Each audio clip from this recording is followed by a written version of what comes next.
For the first time ever, average global temperatures have been more than 1.5 degrees Celsius hotter than in the pre-industrial era for an entire year. Limiting global warming to 1.5 degrees is a key aim of the 2015 Paris Agreement. Breaching that mark, even temporarily, shows how difficult it is to achieve that goal. Humanity has entered dangerous new territory. European scientists say the last 12 months were the hottest ever recorded, 1.52 degrees Celsius above pre-industrial levels. The unprecedented heat has helped fuel disasters around the world. Wildfires in Chile just this month were the deadliest the country has ever seen, with more than 130 people killed and hundreds more missing.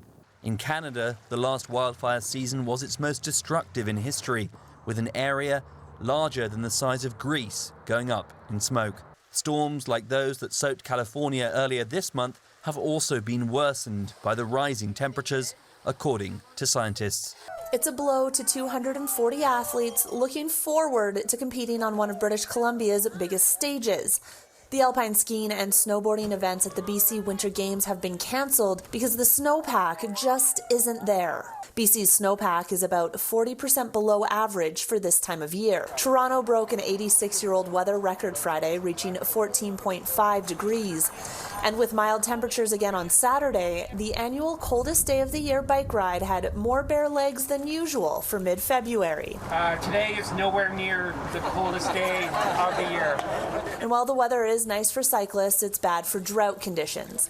The Alberta government is already negotiating water-sharing agreements with municipalities in anticipation of an extremely dry summer. Drought conditions have intensified this winter across the prairies and northern Alberta and BC into the Northwest Territories, where some wildfires continue to burn after a particularly bad 2023. We left the fall with very high to extreme fire danger, and we're probably going to be seeing that again in the spring. There are still 2 to 3 months left in the snow accumulation season, but El Niño weather patterns are expected to continue, shifting the focus to what will hopefully be a wet spring. This is not what an ice road should look like at this time of year. Mild El Niño conditions making winter roads impassable.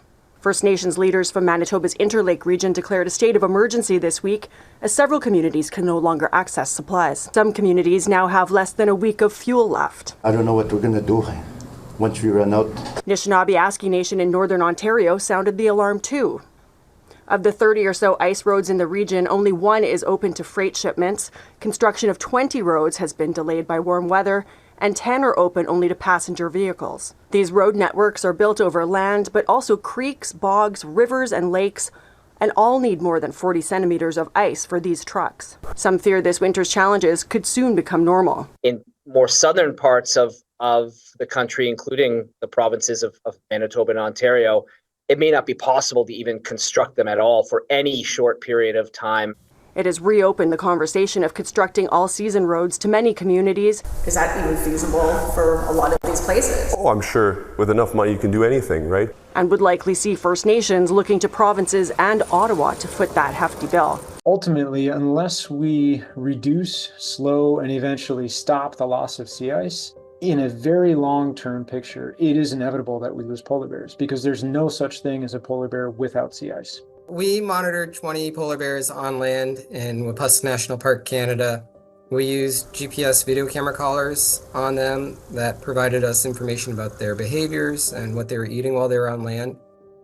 And we simultaneously measured their energy expenditure and monitored changes in their body mass. What we found is, on average, the bears lost about 1 kilogram per day, which is pretty similar to what's been found in bears and this population in the past when they're on land. So polar bears are one of the most carnivorous species in the world, and they actually eat almost exclusively the fat and blubber from the seals that they catch. In this study, almost all the bears ate berries at least at one point, or other terrestrial vegetation. Almost half the bears ate some bird carcasses that they found. So those terrestrial food sources these polar bears are taking in basically does them no good. Hey folks, today on the channel I want to talk about climate change and farming and how they're linked together. And you know, we're mid-February here in Quebec, where it's usually super cold and it's in the 50s Fahrenheit, above 10 degrees Celsius. There's no snowpack, and it feels like spring already, which, you know, it's far from normal. And I don't think this is something that is like a one-off spin, because in the last 5 years, I've really noticed how just like the snow cover just isn't there anymore, even here. And, you know, cold temperatures, they just don't last. We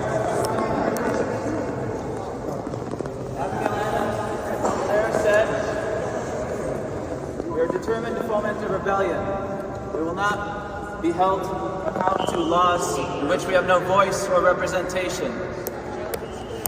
This country is founded on the conditions that all men are created equally and endowed with the inalienable rights of life, liberty, and the pursuit of happiness. We're calling for all people to have all these rights, not just wealthy white men. We all deserve clean air, water, food, and a livable climate. I've had two bad experiences. When my boat was on the way back to shore, the winds changed suddenly. In less than 5 minutes, there were large waves and my boat was hit.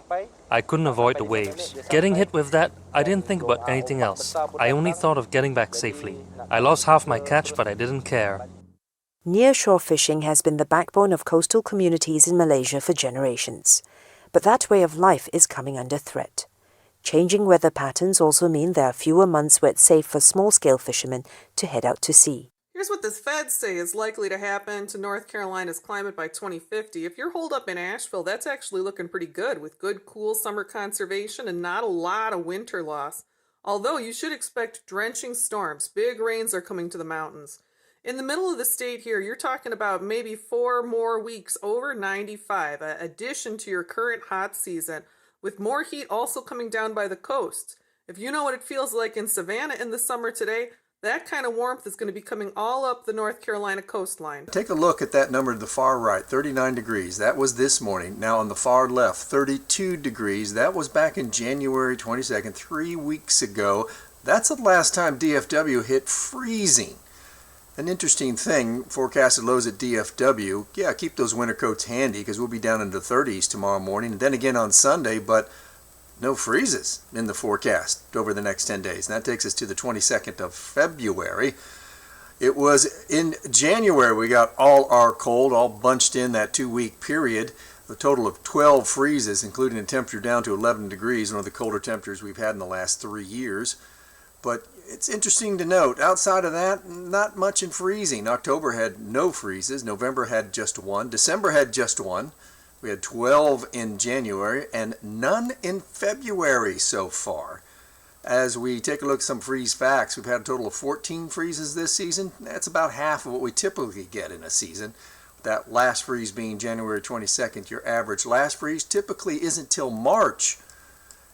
Some other notes is that back in 2017, our last freeze turned out to be on January the 8th. That was the earliest last freeze on the record books. That's the start of the growing season when you don't have any more freezes. And the world broke a grim record in 2023. It was the warmest year ever in records that go back to 1850. As the planet heats, many people are experiencing what's broadly referred to as climate anxiety. That's distress about the impact of climate change on the landscape and humanity. People may not have directly experienced natural disasters, but media coverage of these events and the lack of certainty about the future of the world can weigh on our minds. And while it can be amplified by traditional mental health difficulties, it's not itself seen as a disorder.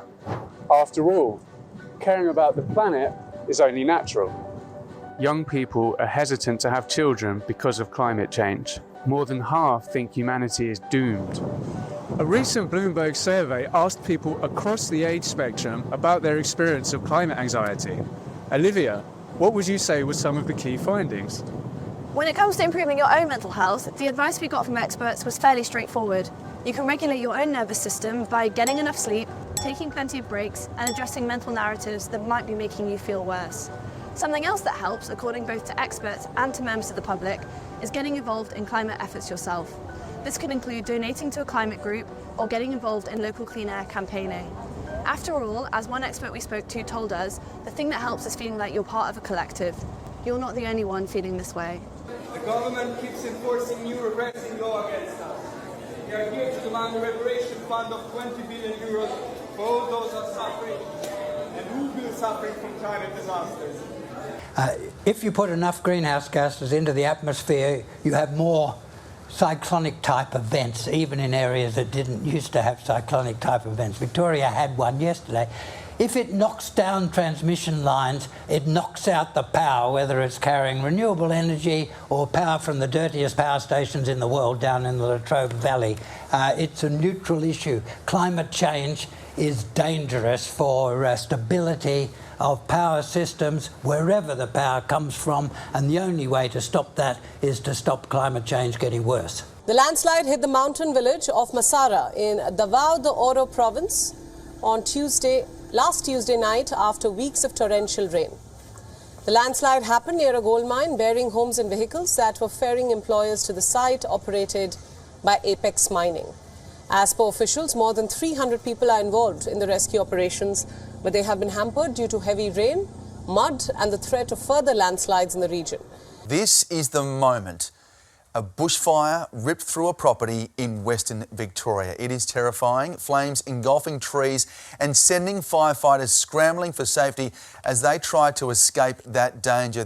Like, you sort of prepare for it, but you're not prepared for it to hit your property. Like, you know there's going to be fires, but whether they hit your property, you sort of think, you glaze over and think, oh no, we'll be fine. But yeah, it came out of the mountain so quick, and yeah, we were all on the CFA, so you've just got to try and help your community and try and save what you can save. So I could have lost a lot more, so you've always got to be sort of thankful for that.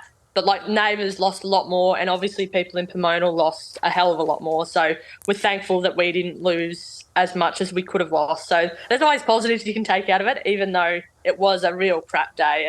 And we didn't know what had happened to our place because we were on the fire trucks till 12:30 in the dark. So I was just hoping my sheep were okay, and thankfully most of them were. But I was going to show you too, this is the camera that filmed that footage, and you wouldn't believe it, it's still recording. You're joking. So shout out to Uniten, they make a good 30 years of many.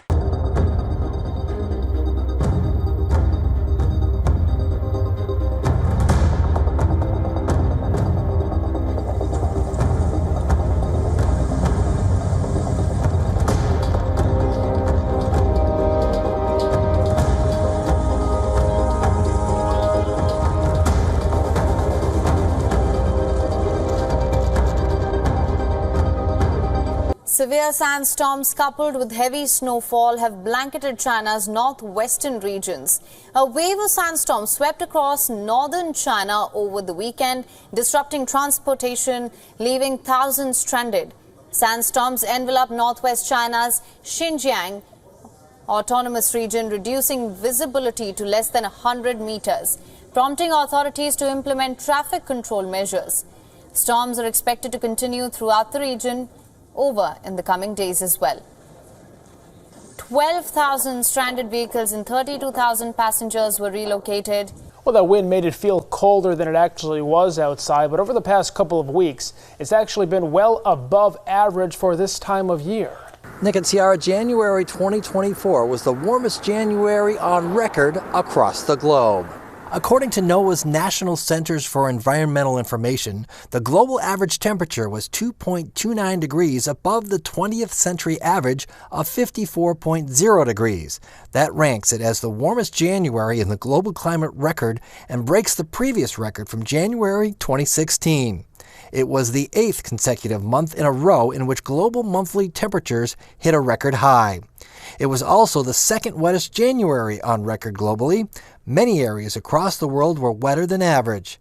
Here in western Massachusetts, we had above average precipitation as well, with almost 6 inches of rain and almost 17 inches of snow reported at Westover Air Reserve Base in Chicopee during the month of January. Well, crews in Sandwich are working as fast as they can to restore power after the nor'easter knocked out electricity for thousands. Cape Cod really got the worst of this storm with the strong wind gusts and the heavy wet snow that turned into chunks of ice overnight. You can see the way that it's weighing down these tree branches, and a lot of the side roads in Sandwich look like this, covered in snow and ice.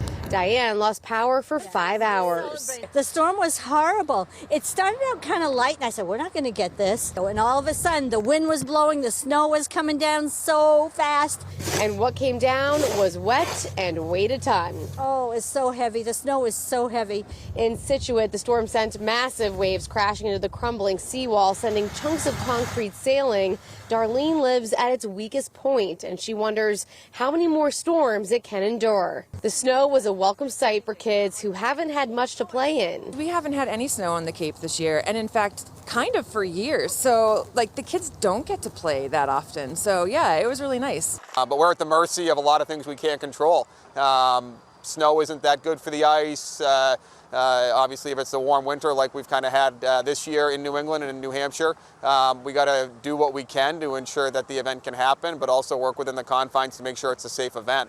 We're out here on our Plan B location. Historically, our Plan A location, or where we want to host the event, is on the bay in Meredith on Lake Winnipesaukee.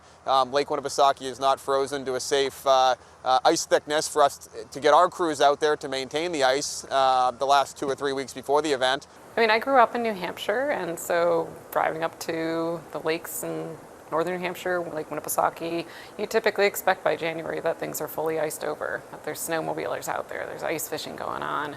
And in recent years, that's just not what I've experienced. When I look at the data, we see that New England is a hotspot for winter warming. Fields lay unusually bare. The country is grappling with its 6th consecutive year of drought. Lands which once used to yield soft wheat and barley are now lying barren. According to Morocco's agriculture ministry, more than 88% of the Bereshit province's vast agricultural lands are not irrigated. The situation has deteriorated because of the drought in the last 6 or 7 years.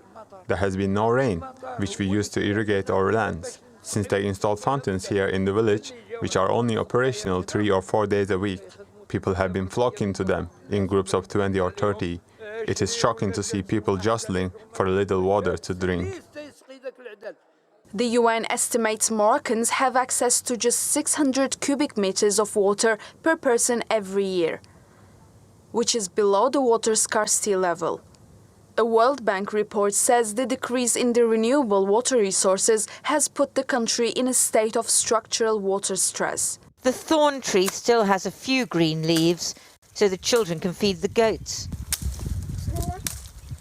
The young herders in Abagele, in Ethiopia's Tigray province, are hungry themselves. If the goats die, they'll have no animals to sell at market, so no money to buy food. The land is parched, as far as the eye can see. The rains failed, and so did the harvest. The children's mothers set off to look for food, walking past the debris of the civil war that ravaged Tigray for 2 years. It's a deadly combination, drought and war, that, as Ethiopians know only too well, brings famine in its wake.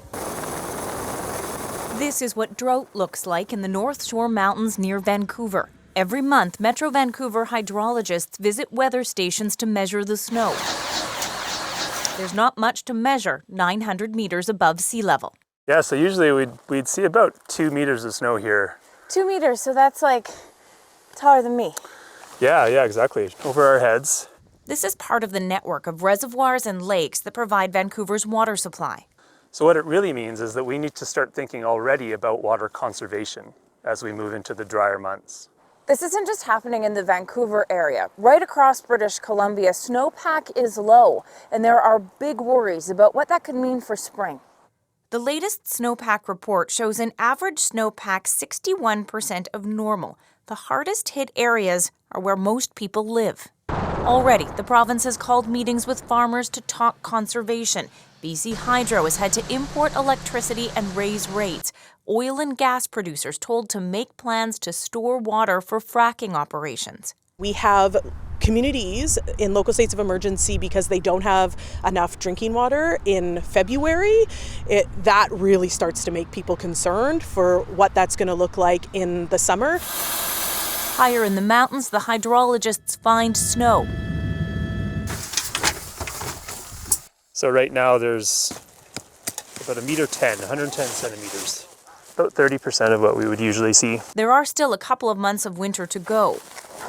Lots of snow could yet fall, but the scientists say don't count on it.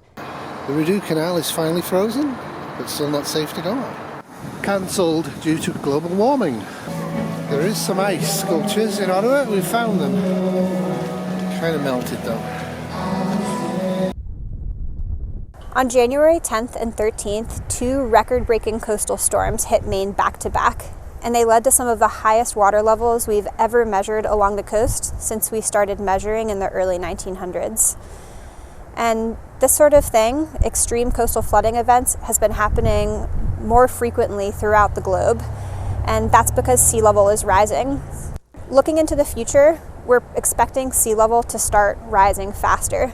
So Maine, for example, has committed to managing 1.5 feet of sea level rise in 2050 and 4 feet in 2100. And those numbers are large compared to the 7.5 inches we've already seen and have already been challenged by dealing with the impacts of that 7.5 inches. I can't emphasize how important it is that we don't throw up our hands and give up. Mitigation or reducing greenhouse gas emissions is still extremely important. Every 10th of a degree of warming matters for sea level rise. This has been a 2024 Wolfie Terrier production.